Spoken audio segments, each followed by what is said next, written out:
ইনকিলাব ইনকিলাব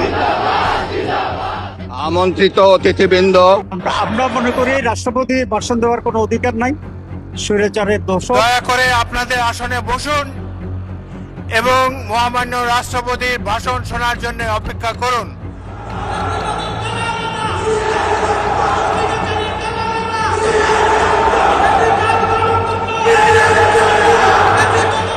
মাননীয় সদস্যবৃন্দ, কোনো ফ্যাসিস্ট তার দোষর যাতে বক্তব্য দিয়ে সংসদকে কলুষিত করতে না পারে। বিরোধী দল গায়ের জোরে সংবিধান সংস্কারে বক্তব্য দিচ্ছে স্বরাষ্ট্রমন্ত্রী, খণ্ডিতভাবে ডেপুটি স্পিকার প্রস্তাব নয়, জুলাই সংস্কারের পুরো প্যাকেজ বাস্তবায়ন চাই ডাক্তার শফিকুর রহমান।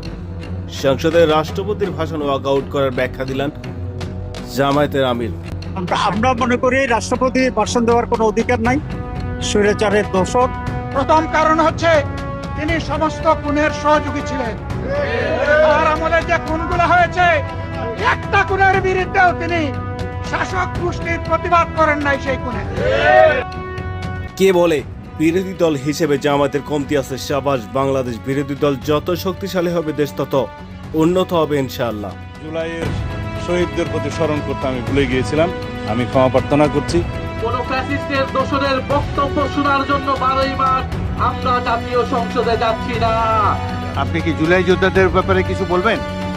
আমরা অনুরোধ করেছিলাম যে এই সংসদে যারা ফ্যাসিস্ট সরকারের দূষর ছিল, যারা খুনের সহযোগী ছিল, তারা কেউ যেন এখানে কোনো বক্তব্য রাখতে না পারে।